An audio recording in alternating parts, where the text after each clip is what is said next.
Hello and welcome to another Ancient Warfare Magazine podcast. In this episode, we'll be looking at Volume 9, Issue 2, Struck with the Club of Heracles, the Ascendancy of Thebes. Joining me tonight is Josho Browers, Dahm, MacCaffery, Owen, Rees and Roel Konijnendijk. So we'll be looking at the rise of Thebes. I wonder if someone would like to give us some background to get us to the start of the period that we're going to be looking at. Well, Thebes by this point has come through the Peloponnesian War pretty well established and relatively unscathed, to be honest. It's starting to form itself as its military reputation. It's starting to become accepted as one of the larger powers, and in my mind was always that and Argos were probably the nearest to matching the abilities of Athens and Sparta to date.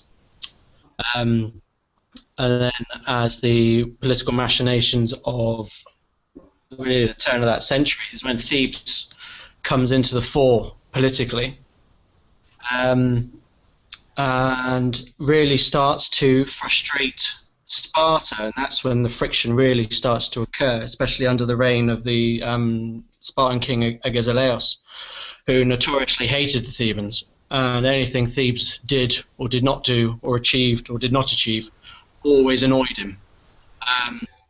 So in my mind, the clash was inevitable, but how big it was comes down to a lot of larger factors and how well Thebes achieved their aims and goals. Without going over everything in the magazine, sort of verbatim again, struck me that there's the political way that Thebes operate and the military way Thebes operate, and I thought the Boeotian League would be worth a closer look. And how did it function? Well, the short answer is we have no idea. I mean, it's notoriously underreported. The problem is we don't know when the Boeotian League was first formed. We're guessing it's sometime in the late 6th century, but it's not clear. The Boeotian League, as we're talking about it now, is a 5th thing, which was then disbanded again in the 4th century and re-established, so it's kind of a complicated history. The main source that we get on Boeotia and the way it's organized is actually the Hellenic Auxorhynchia, which is it's a history of affairs in Greece, which presumably starts off when Thucydides stops. We don't know who wrote it. It was found on a piece of papyrus in Egypt with no context or any kind of indication as to who did this. There are a couple of suggestions, but there is in that fragmentary text there is a description of how the Boeotian League works, and it basically just says the area of Boeotia is divided up into regions that each send a Boeotarch, that is to say one of the generals that they have. A Boeotarch literally means leader of the Boeotians. They each send one. Thebes sends 4, I think, and then the number of troops that is associated with that, so 1,000 hoplites and 100 cavalry each, which tallies up to a total of, I think, 11,000 infantry and 1,100 cavalry, which is the paper strength of the Boeotian army. And the only thing that we can tell from the histories about how they organize things is just that the Boeotarchs each have a vote.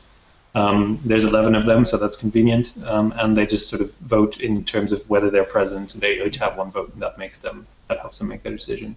It's essentially a coalition that Thebes are putting into the field, aren't they? Dominated by Thebes, yeah.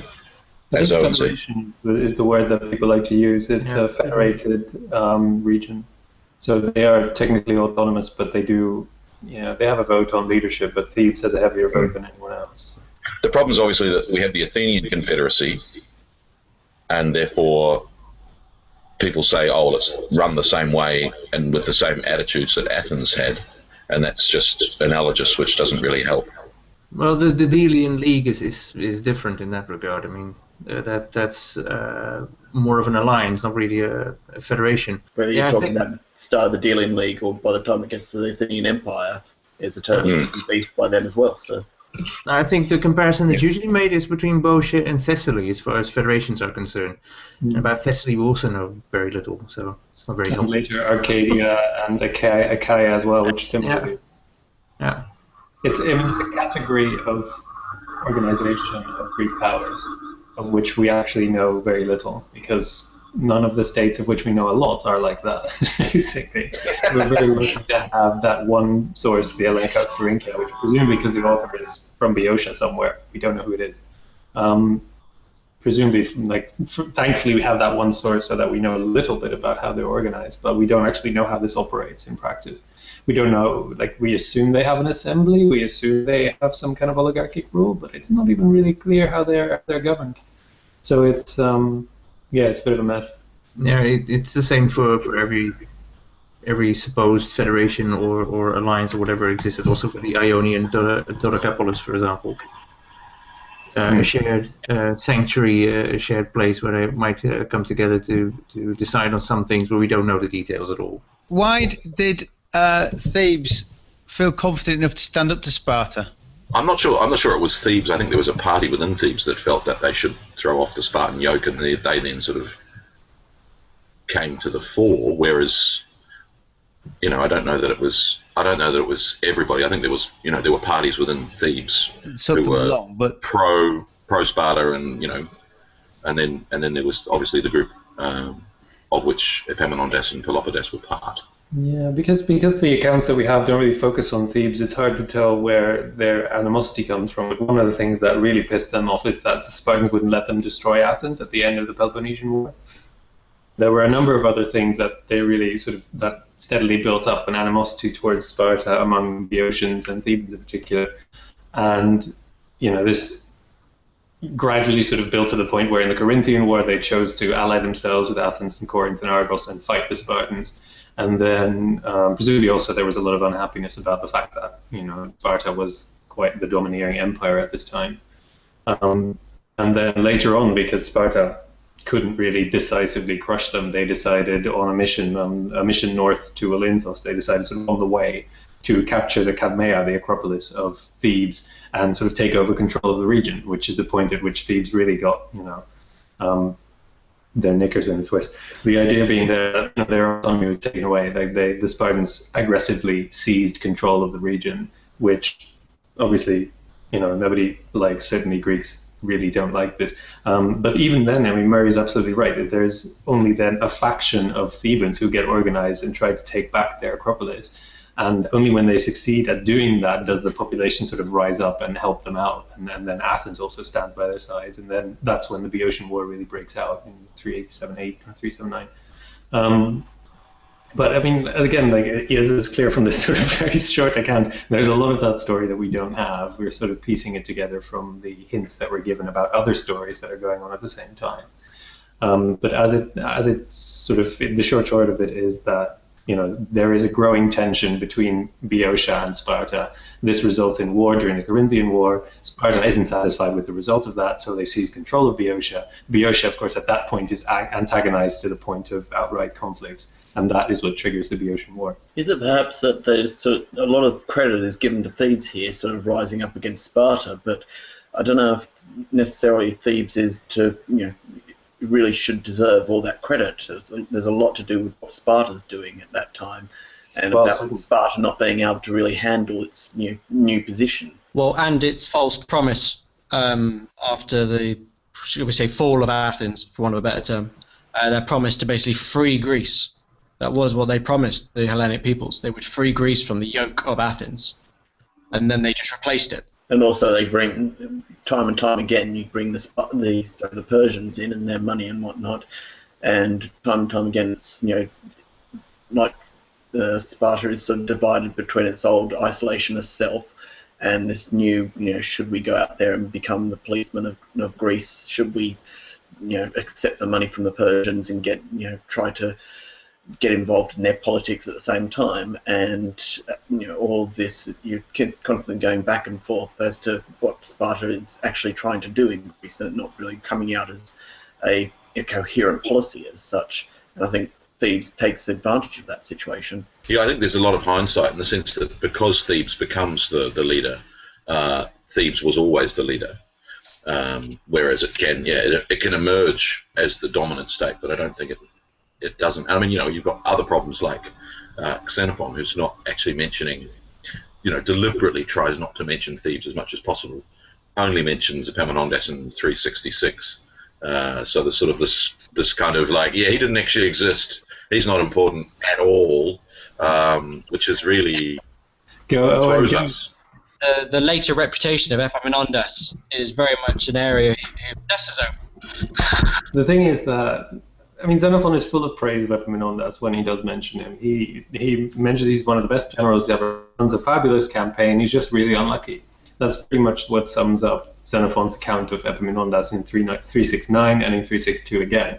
He's like a really good general, he's a really good leader, he knows exactly what to do, but he keeps getting unlucky. And finally that means that he sort of dies in the front lines, and that's the end of it. But he doesn't mention him at Leuctra. And there doesn't seem to be any reason for him to not mention Epaminondas at Leuctra. There's absolutely no reason why he would withhold praise. He's clearly perfectly happy to praise Epaminondas elsewhere.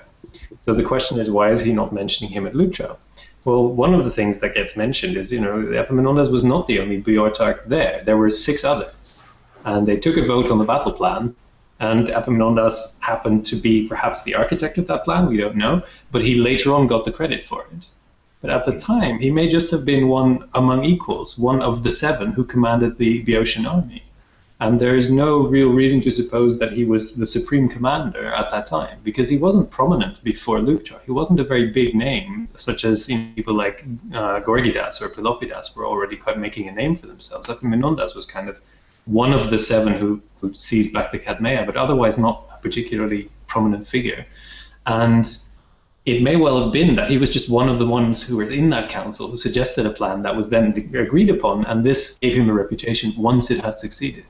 There's a very famous inscription from Thebes from around the same time where a couple of other generals claim, like, at least one of them claims, like he was not second to Epaminondas at Leuctra, and we know he was a Boeotarch there. So we know that he had several other commanders who claimed a share of that victory, even though Epaminondas clearly already in his own time was being given the credit for it. Others may have had a part in that. Nothing really challenges that tradition, because certainly later authors give it all to Epaminondas. And the idea that Xenophon doesn't do this is usually Xenophon hating him, but I don't see that. If you read like Hellenic 7.5, it's full of praise for Epaminondas. He really admires the guy, clearly. He doesn't seem to have any desire to hold praise or wasn't that great. Is it the Corkwell article that argues that he is in fact criticizing him because he's not as pious as Xenophon would have him? Yeah, but people like Corkwell believe that Epaminondas was basically God. I mean, there's a lot of authors out there who think that because Epaminondas beat the Spartans, he must have had some magnificent skill and fantastic tactics and great leader and the best strategy ever, that he's simply the best Greek general ever. But this is teleological. They're basing that on the outcome of his games. Well, that's the other thing about why didn't Thebes take over the leadership of Greece? And that was like, well, that probably wasn't in the plan. The plan was, if anything, to defeat Sparta, and that was enough. For the Boeotians, this is about the Spartans infringing on their autonomy and on their control over the other Boeotians. Like the Thebans want to control Boeotia, the Spartans say you can't do that. They fight Boeotia itself. There's a lot more going on after that, but it seems like Boeotia probably doesn't have the means, if it even had the intention, of replacing Athens and replacing Sparta and being the new dominant power. Well, does anybody at that stage really? Because from the time that Athens sort of loses its empire, even throughout the Peloponnesian War, and then afterwards, you constantly get the idea that nobody really has the ability and the power to actually exert a ruling hand over Greece as a Greek. Yeah, absolutely. From that point on, it's inevitable. It seems that there has to be an outside power that sort of is the only possibility of actually uniting Greece in some way and ruling it, or not ruling it, but manipulating it, like the Persians do, Macedonians do later on. Well, does Thebes ever look like it wants to? I mean, are our people, or at this period that we're looking at, are they more just wanting to keep a lid on what's a status quo rather than empire building? Is that a better way of putting it? They interfere with other areas, like what they do in Messina. Taking over, affairs in the Peloponnese and actually, exerting that, how can I say, interfering in Spartan dominance there. But it's more interference. It's not necessarily going in and saying that we are exerting a policy necessarily. Well, they're also meddling in Thessaly at that time, and then they're also, I mean, there's a brief, I think, I'm not even sure, maybe it's Diodorus, but there's a brief mention that they're also sending a fleet out into the Aegean, very briefly, and this is kind of an abortive thing where they're trying to build some kind of naval expansion. It's not clear what they're doing or what their intention is, but they are clearly trying to invest in further conquest, or at least settling their backyard and trying to make sort of expand their sphere of influence. But it's spectacularly unsuccessful. They don't get anywhere.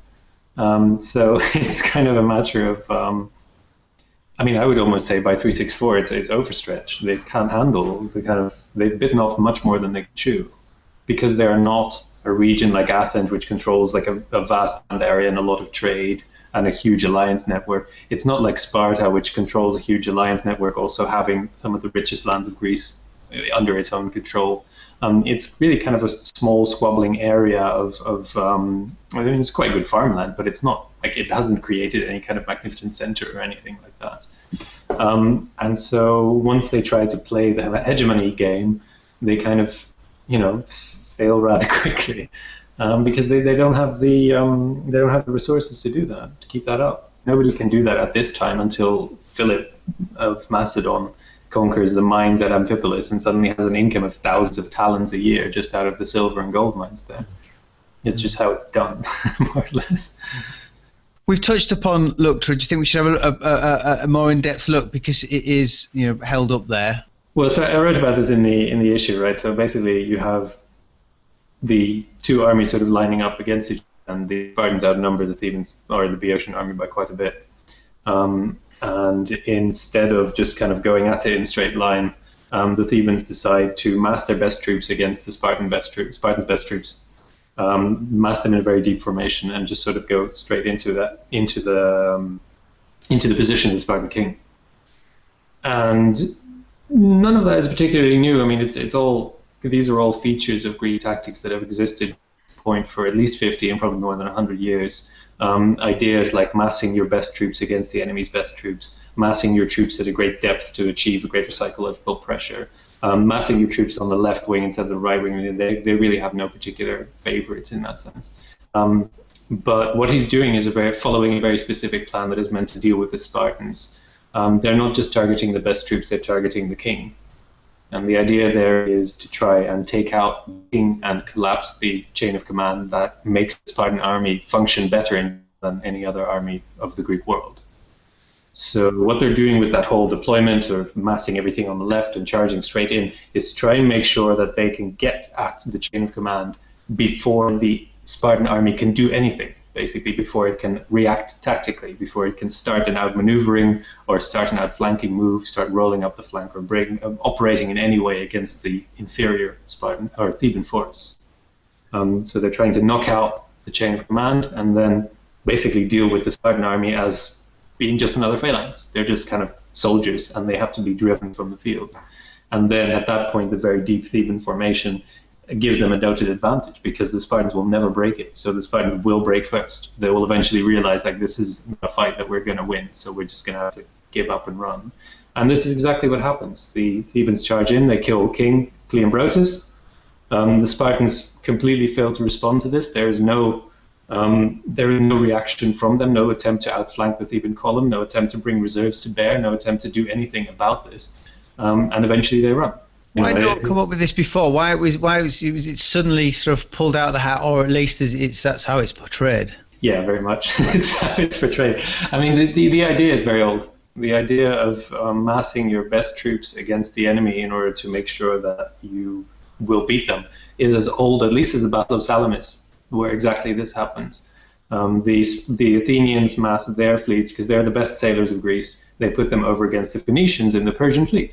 So the idea there is you're massing your best troops against the enemy's best to make sure that they don't sort of get away with it. They don't manage to overwhelm a weaker part of your force very easily. The idea of massing in great depth as in an infantry army is older as well. Of course, the Thebans famously have been doing this since at least the Battle of Delian. And then the idea of targeting the king. I mean, as a principle, it's obviously very, very simple and straightforward. But for the Boeotians, I mean, as Owen no doubt will tell you, like, the main point there is that they did it before. They managed to do this at the Battle of Tegaira a few years earlier. where they also attacked a Spartan formation. It wasn't the king that was in charge. They attacked a Spartan formation and killed the officers, and the result was that the Spartan formation became sort of limp. It became apathetic. It tried to it panicked. It didn't know what to do, and the result was that the Boeotians were able to exploit that and destroy the formation from the inside.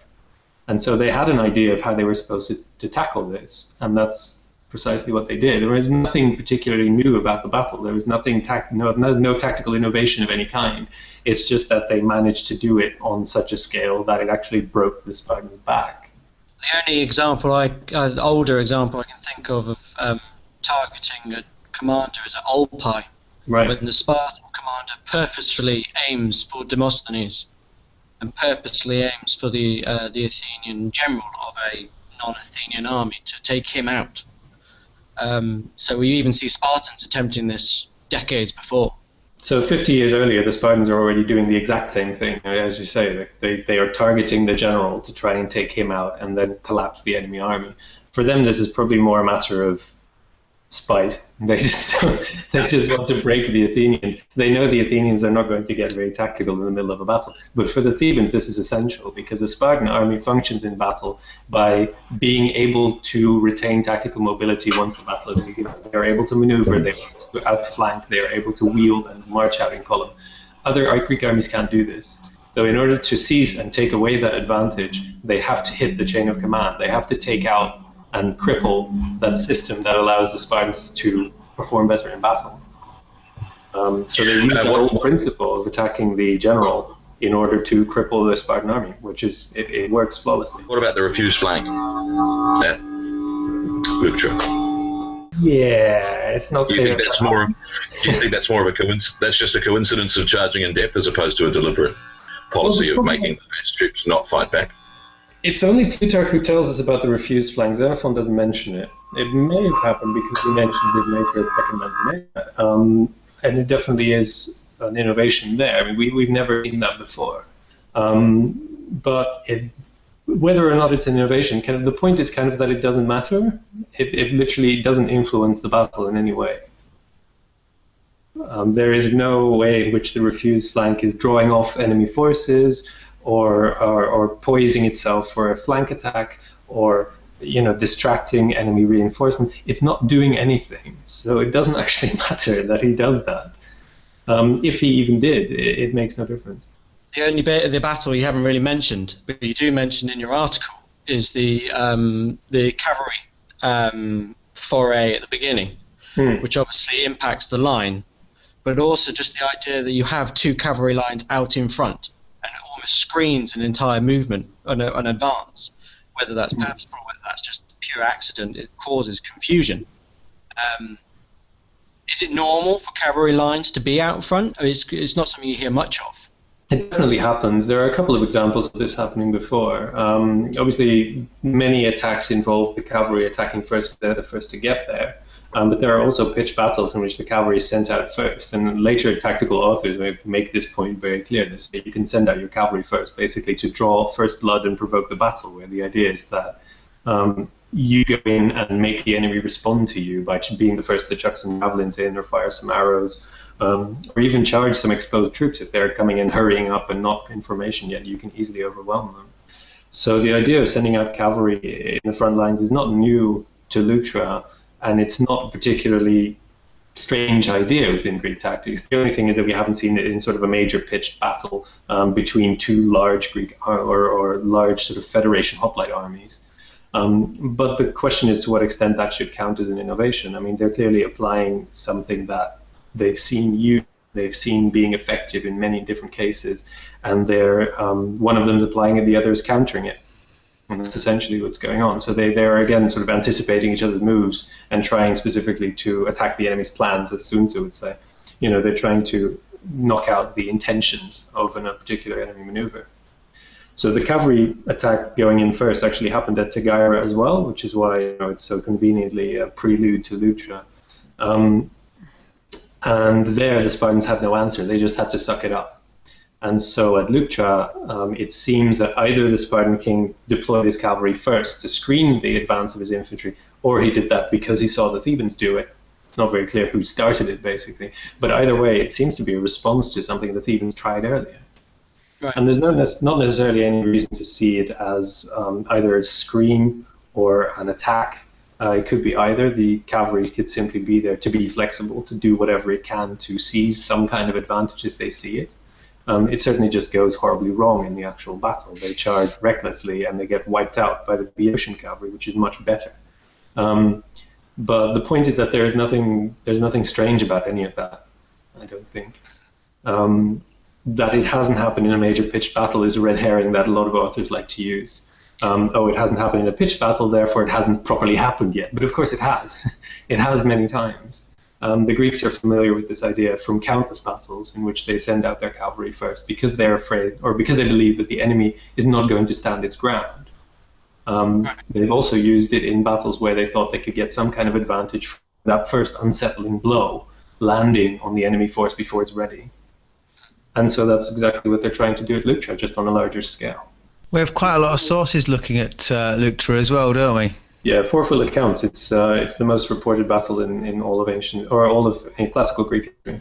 Could that be one reason why it stands out as being such a decisive, well planned and all other things? More that there's actually a lot written about it. The accounts don't agree, which is one of the problems with that make reconstructing Leuctra so difficult. And my account, and I'm talking very confidently, like this is how it was, but actually I'm basing my account on Xenophon because he's the closest to that time.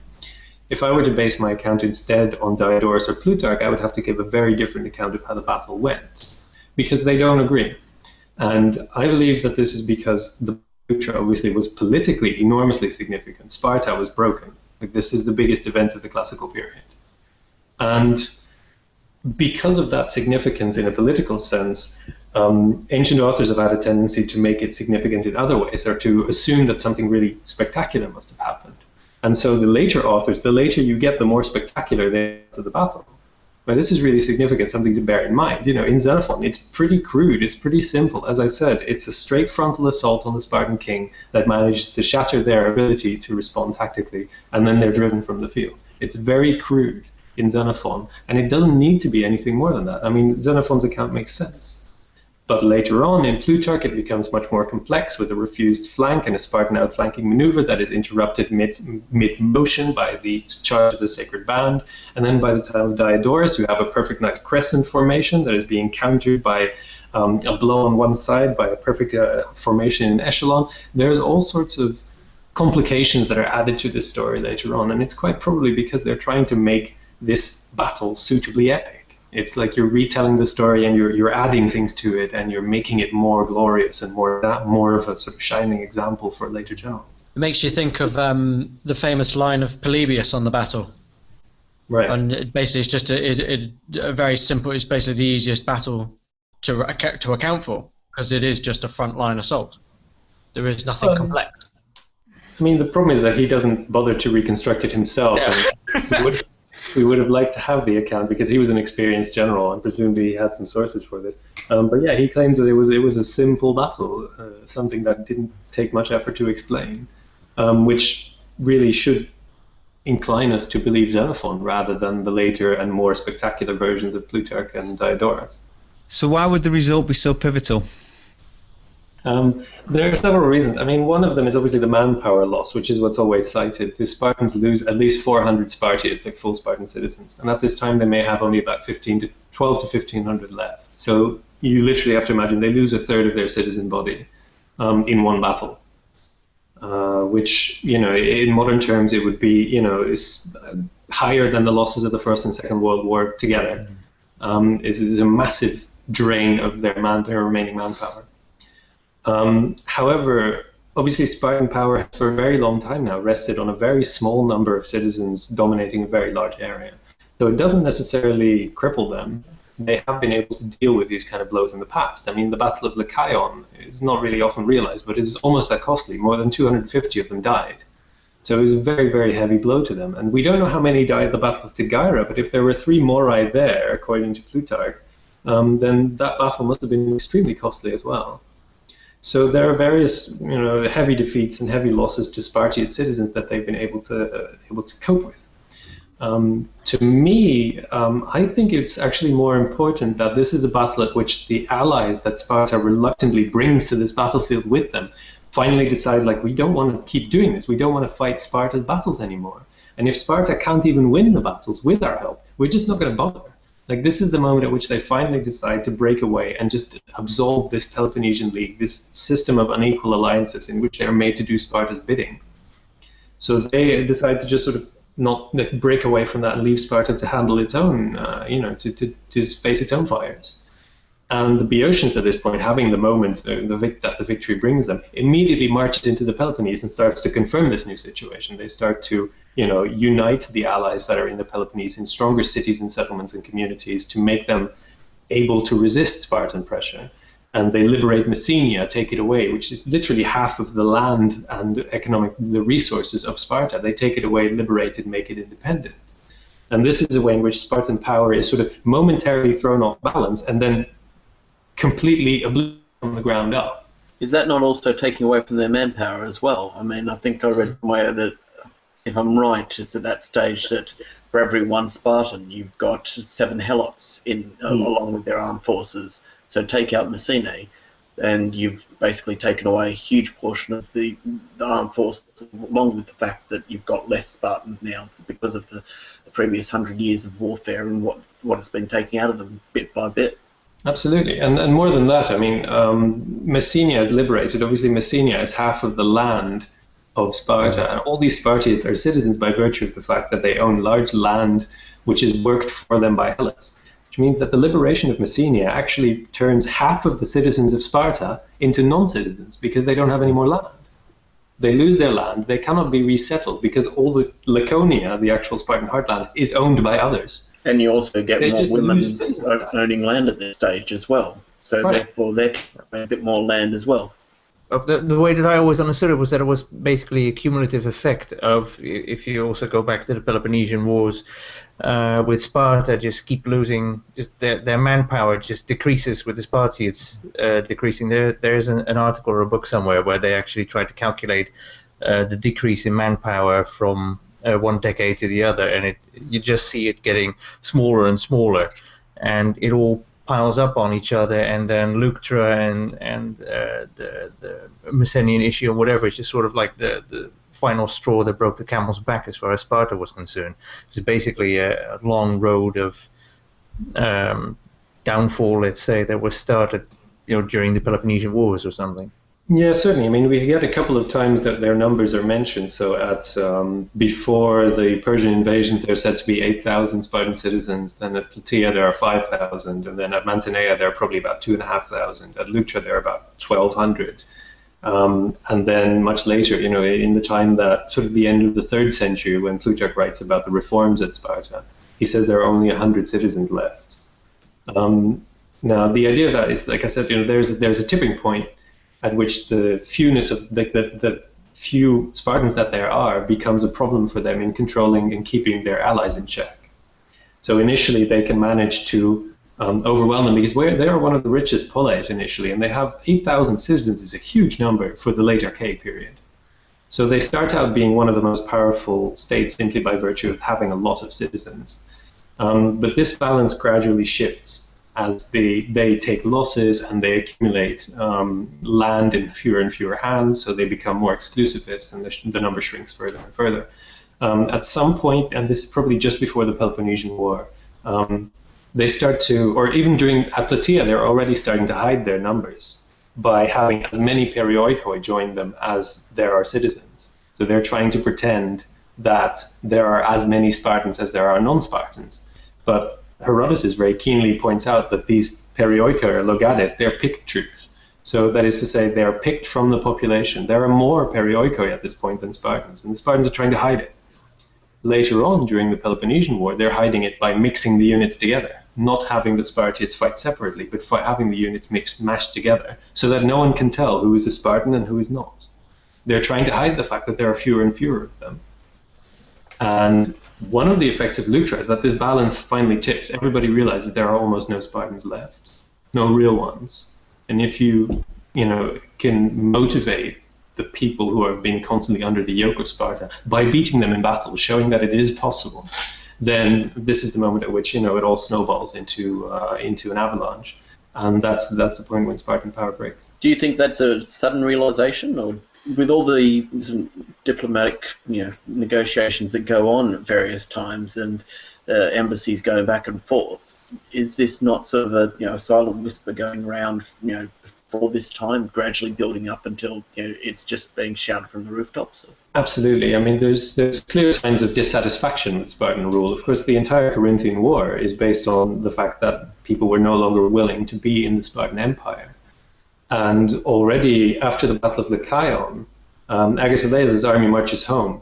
And Xenophon says he makes them march at night and avoid the cities because he didn't want his troops to see that their allies are actually happy that they were defeated.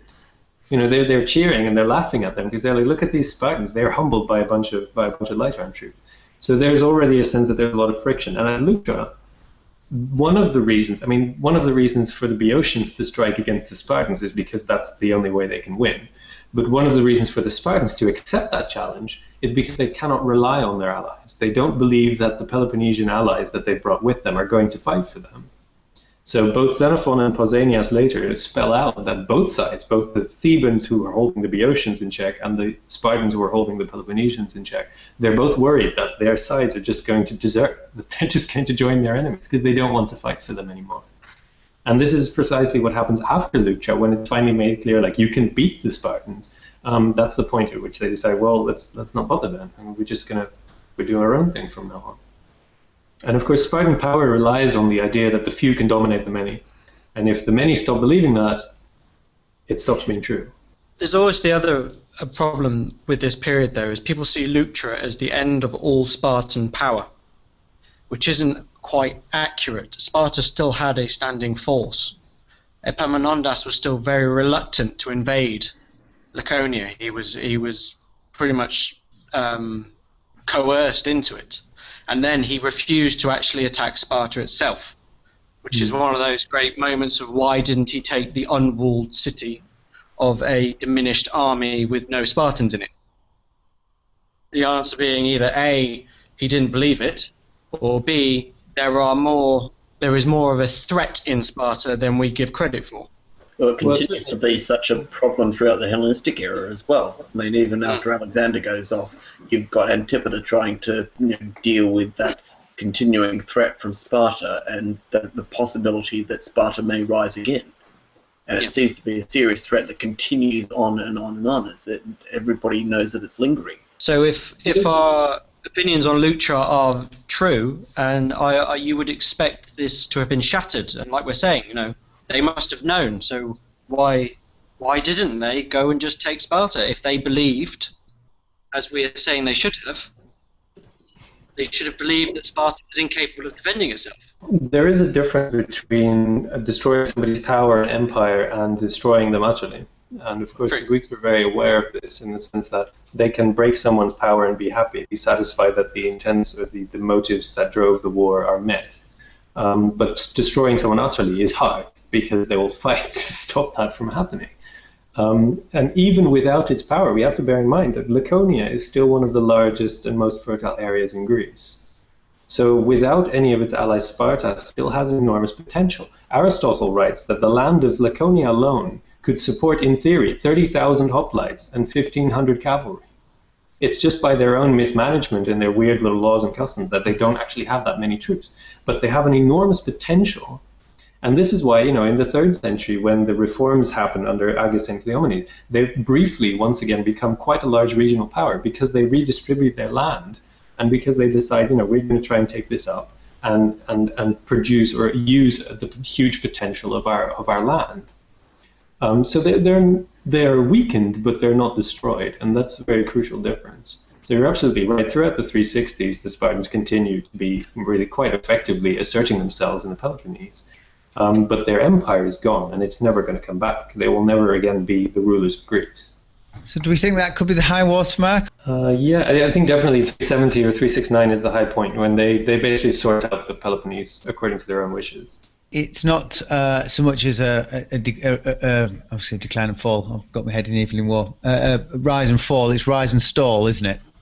I even question the rise of the the Thebans. I mean, it's, as I said before, I think it's opportunism by the Thebans, and they're sort of filling a gap in sort of Greek history. Sort of, I'm not trying to unplay them, but between the Peloponnesian War, we've clearly got Athens and Sparta eventually running each other into the ground, only surviving on a bit of foreign money in the end, and coming through on that.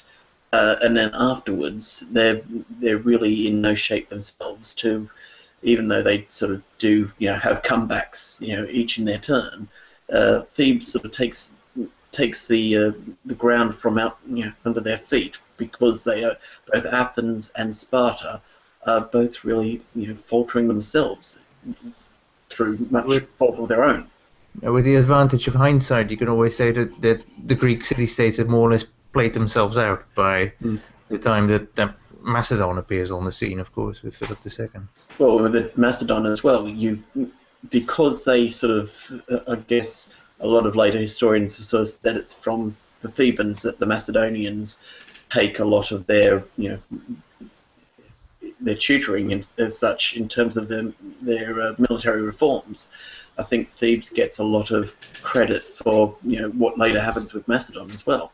So it's coming from both directions. Yeah, no. I mean, I know this is a common story. Even the ancients already told this story, that because Philip was briefly a hostage in Thebes, he must have learned all his military arts from Epaminondas. This is very convenient. I know it's not got the it's not based in the fact, but I mean more it's the idea that sort of has been promoted in the history books as such, and it's giving Thebes more of a it's shining a light more on Thebes than really should be shot on them for that period. Yeah, I mean, the most of the problem that I have with it, it's very nice. It's nice for a textbook, right? It makes sense on the face of it. I mean, the idea that they learned a lot of their military organization from the Thebans. It would be nice if we knew anything about the military organization of the Thebans. We just don't know what we need to know in order to confirm that this was happening. And when you look at the way that the Macedonian army is run, they're clearly taking various bits that are described very much by Xenophon as being unique to the Spartans, or things that are described by others as being unique to large mercenary armies like that of Jason of Pherae or of Dionysius of Syracuse. And they're combining those into something much more effective, which is this large, well-organized, well-trained, standing army, which is unique. The Greek world has never seen that before.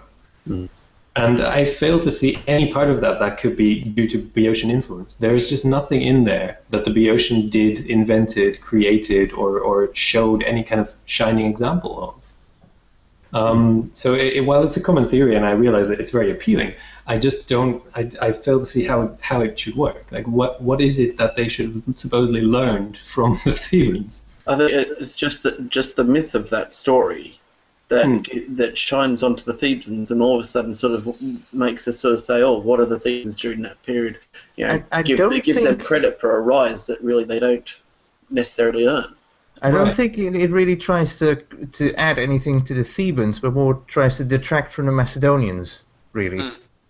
That's always been sort of my idea, that because the Macedonians, to the eyes of Greeks from central Greece and southern Greeks who believed that they were real Greeks, the Macedonians were not real Greeks. They were half barbarians with kings who had multiple wives, and they had kings also, in any case.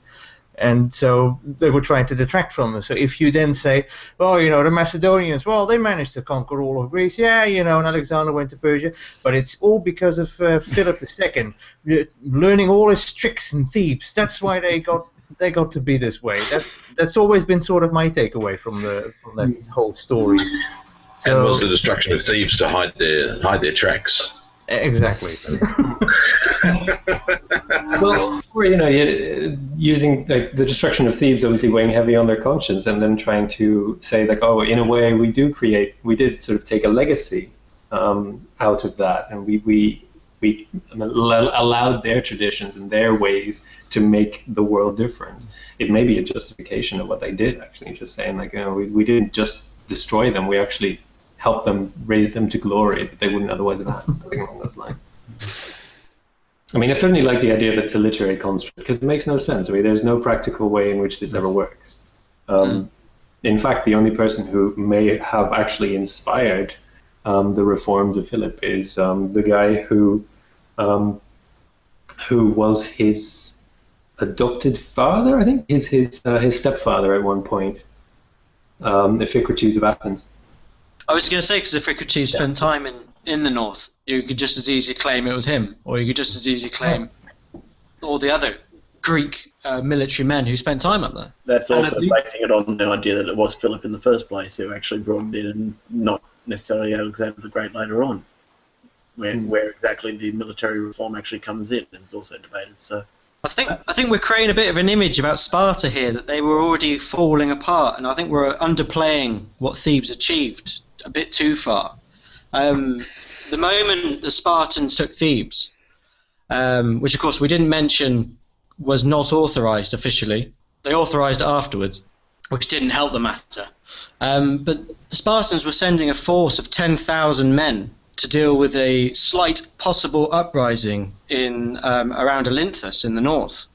That's a hell of a force to accumulate for what should be, admittedly a renowned power and some form of authority still going on, but we're creating this image that it's falling apart before it's even begun, and it was capable of putting large armies in the field, drilled armies.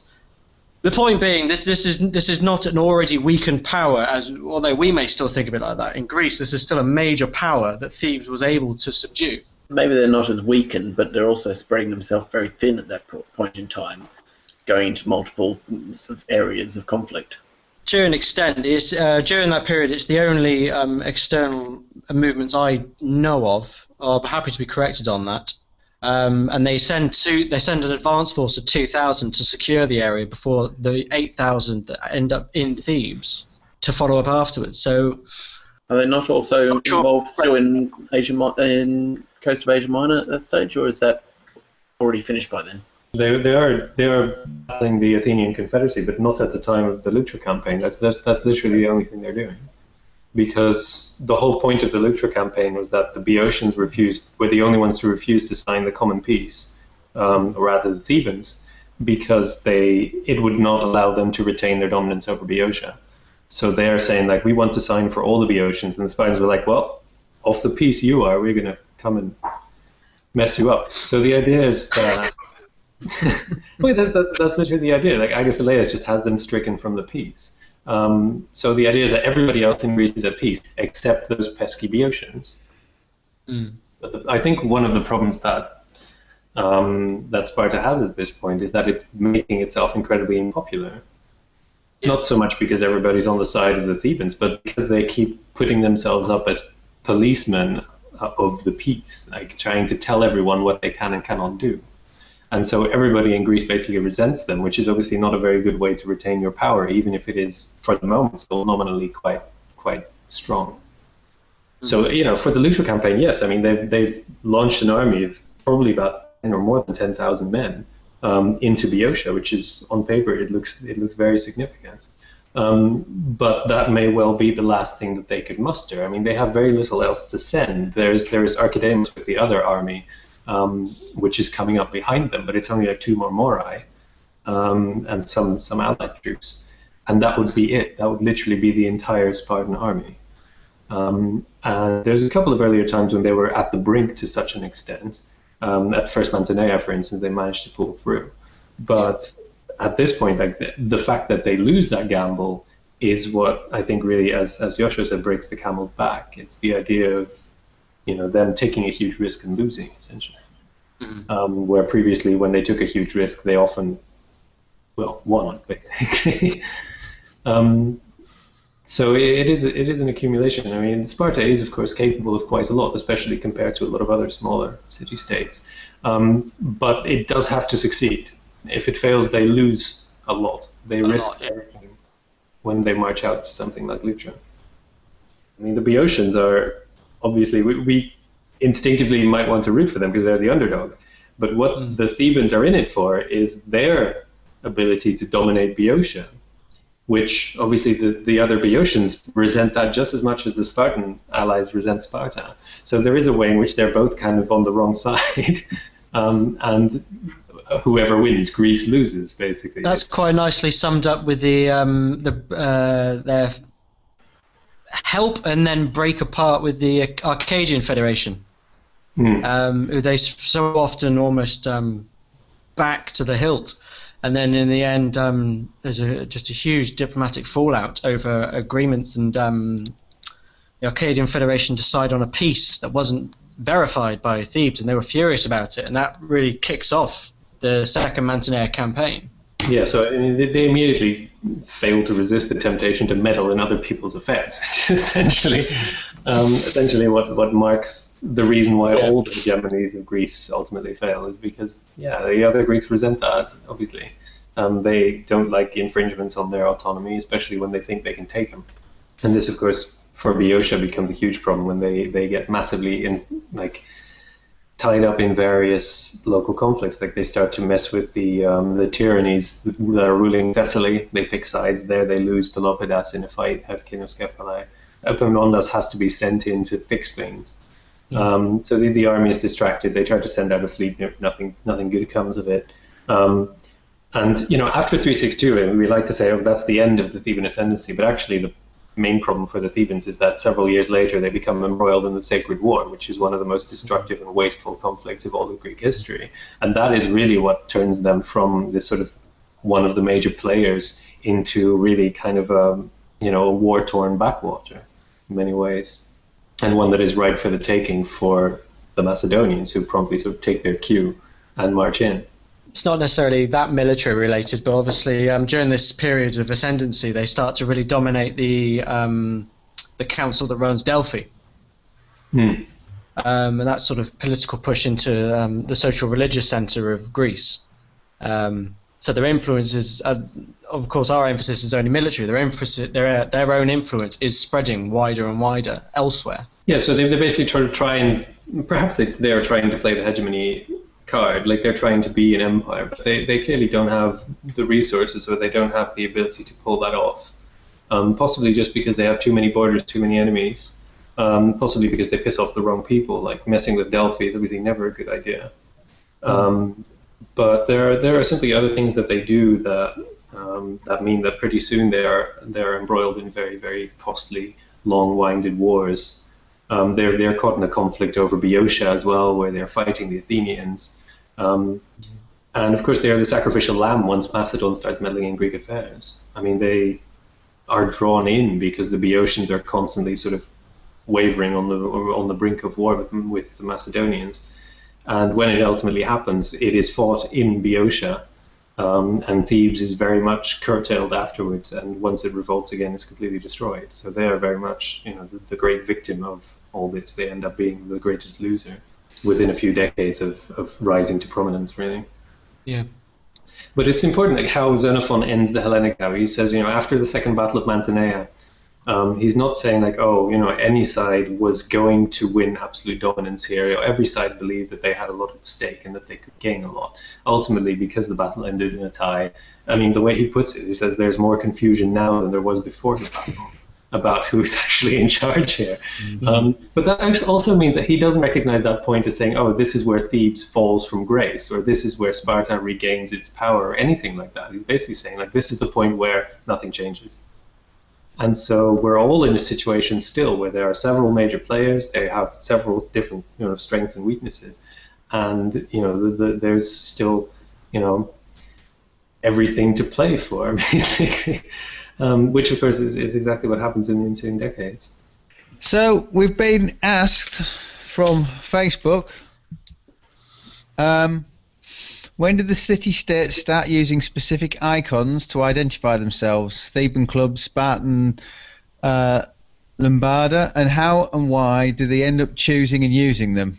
Well, they first started using those kinds of, let's say, community shield blazons from around the time of the Peloponnesian Wars onwards.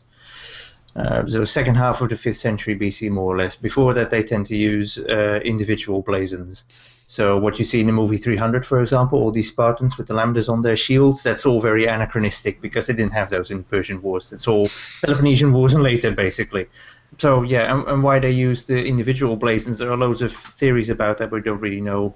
Sometimes they suggest that they functioned like medieval heralds, and they belonged to different families and whatever, and that's all basically just picked out of a hat, as far as I know. That it's just all personal.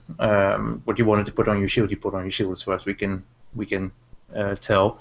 But there's a distinct move in the 5th century BC towards more stronger, centrally organized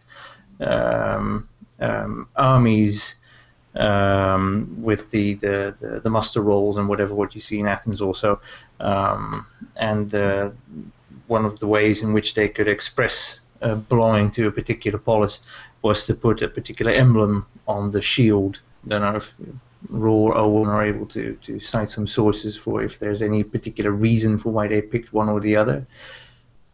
Why they picked the Club of Heracles for Thebes. I mean, there's the whole history, the mythological history, of course, but it always seems to be as simple as that, really. And obviously, the Spartans picking the Alpha Lacedaemonians, and the Sicyonians obviously use Sigma. The Sigma to the same effect. It just seems as simple as that to me. I don't know what rule would add to that or challenge that. I don't know what the first evidence is of this ever happening, but the only ones I know are the lambda, as you say, for Sparta, for Lacedaemon, the sigma for Sicyon. There's a club for Thebes or Boeotia, which is the club of Heracles, who's like the patron god of Boeotia, and the trident for Mantinea, and I'm not sure what that is for. I think maybe they worship Poseidon or something, but those are the only ones that I'm aware of. There's the Macedonians with their what is it? The Macedonian star or sun. Yeah, the sun. It's quite common. More as a royal symbol. But. Yeah, the interesting thing about Mantinea with Poseidon's trident is that in Arcadia, Poseidon was worshipped in a lot of places, which seems strange because Poseidon is a god of the sea and Arcadia is completely landlocked. But Poseidon was, of course, also a god of earthquakes and whatever, so they probably had those in it. He's horse breeding as well. They didn't horse have breeding. You can't do a lot of horse breeding in Arcadia either, so here in Arcadia, I've got one horse and half a boat. No. No, but they do weird worshipping sometimes, like the Poseidon in Arcadia, or Artemis in Sparta. You'd expect them to have very sort of warlike gods like Zeus or Apollo, but in fact they worship Artemis for the most part. The definitions of the gods that we have tend to be rather strict, and the Greeks weren't that strict. For example, if you look at the Heraeon on Samos, which is a sanctuary dedicated to Hera, and Hera, if you're sticking strict to the mythology or the very strict interpretation of what the deity does, she is the goddess of marriages and of women and of birth and all that sort of stuff. But on Samos you see that they sacrifice horse armor for her, and she's associated with ships and loads of militaria, so that she has clearly different connotations on Samos than she has, for example, somewhere else. So it's also Poseidon in Arcadia undoubtedly was far more important than in some other regions. There was a lot of local variation, regional variation as far as that's concerned also. And do any of you know other examples of the shield blazons? Because I only know these 4, which suggests that it's actually kind of blown out of proportion. Like there's only a few places that do that. The only examples I know are of individuals. So there's the famous, obviously, insignias of Phobos and of the Gorgon, and Josho, you might know the exact reference, but isn't someone described as having a tiny bee on their shield? Yeah. So you have to be that close to see it. There's a story of somebody doing that, where the joke apparently is that the fly is the bravest of all the animals, because no matter how many times you swat him away, he always comes back. There's also a mention in, I think it's Herodotus, the guy with an anchor on his shield. Yeah. And then he gives the story that, he either has an anchor on his shield or he carries an actual anchor into battle that he's chained himself to, and he throws it down like a challenge, like, you're not going to get me from this spot. And then Herodotus gives, it was either a real anchor or was just an anchor painted on his shield as a symbol of that. So, yeah. That's one of the few instances where they actually also tried to explain what a blazon might mean. Yeah. But, and then famously Alcibiades had a sort of golden shield with Eros carrying a thunderbolt. And that's, of course, exactly in the period where they're supposed to use these state blazons. So it's very difficult. Apparently he was fined for that or reprimanded because everybody's like, you bloody show off, because that's Alcibiades for you. So we're really not talking about Greek armies marching into war with, perfect legions of, like in Total War, where everyone has the same shield. Well, as long as people have to buy their own equipment, basically, for the most part, unless, if you're in Athens and your father died, I think you got your equipment paid for by the state, if I recall correctly, at least during the Peloponnesian War. Yeah, you're an orphan, yeah. So not just your dad died, your mother also, otherwise you wouldn't be worth equipment in Athens. So anyway, it's as long as they had to buy their own equipment for the most part, of course you would have had loads of variation and differences. But also the size and the type even. I mean, certainly down to the late Archaic period, there would have been people carrying Boeotian shields and other types, probably in the ranks. And all the shields that we have found so far are of different sizes. I mean, they're anywhere between sort of 80 and 100, 110 centimeters in diameter. Some of them have only a bronze rim. Others are fully covered in bronze. They might have been covered in leather. They might have been covered in wood. Then you just start talking about the emblems, and then you start talking about the decoration on the inside as well. Every single piece of equipment would have been different. Because they're individually made. I mean, you don't go to there are shield factories, but even they are not working with sort of, like Henry Ford. They are building each of these things individually. So even though it's called a shield factory, these are sort of basically gathering workshops where people are gathered working on these one at a time. Either Lysias himself or his father or something had a shield factory, because it's mentioned in one of his... Demosthenes the Orator, I think, had a shield factory or a sword factory. Yeah, I thought also Lysias had it, but I'm not sure now. It's quite likely. A lot of these guys, I mean, surprisingly, many of them actually have factories rather than land. It's not what you expect. And of course, Nicias had 1,000 slaves that he just rented out as a workforce. That's how he made his money. We like the idea of uniformed soldiers. Like, it looks good. It's a spectacle. This is why we still have the Horse Guards parade. This is why we still have all these kind of things. We like the spectacle. These great military parades that they have in Russia or North Korea, they are a spectacle. They are fantastic to look at. Of course, they have no military function, but we like to look at that, and that it tickles something in us. But for the Greeks, this is totally not the reality that they know, which is why the Spartans are so scary and so intimidating, is because they do look like that. They all have bronze-plated shields or painted shields, and they all have red tunics, and it makes them look sort of like a weird monster because they're all the same. Do you think that's why Cyrus kitted out, why the Greek so-called 10,000 were kitted out in the same kit for that visual impact? Absolutely. I think Xenophon says that explicitly, that he does that because it makes them look badass, basically. You get a sort of Hydra-like effect. You cut down the man in the front, and then there's, a bunch of guys behind there who look basically like clones. Right. And of course, red is a very manly color, according to Xenophon. Hides the blood. Well, this is the thing. I mean, the idea that it hides the blood, I think that's later. I think somebody else comes up with that and says, "Oh, that's a nice way to phrase it." I think for the Spartans originally, the idea is that it's just a scary, manly, loud color. It looks angry. It looks, if it looks like blood, it's it's obviously scary. It might also be an easier dye to get that looks vivid. Yeah, because black's the hardest colour to dye, apparently, and black would be the most effective, you would think. Yeah, the Ephebes in Athens actually get a black cloak by the 2nd century AD. I'm not sure, Hadrian's time at one point. I think they start getting black cloaks. There's a one mentioned by Strabo, an entire tribe up in Germany. The only place they mentioned, I think, that he basically says that they're kitted out in black and they fight at night. There's actually in Archaic Greece, there's a story of guys who would paint themselves white and fight at night. Yeah, and they look like ghosts. Against the Thessalians, if I recall correctly. The Phocians against the Thessalians, I think. Phocians, I think, against the... Yeah. That's the only time before, like you said, like Peloponnesian War, when we hear of any kind of a uniform, like people looking the same. It's, it doesn't really necessarily fit Greek values, almost, to all be the same, to suppress your individuality to such an extent, because you're trying to show off, you're trying to be seen. Right, chaps, I think we should call it a day. I'd like to thank Josho, Murray, Mark, Roel and Owen.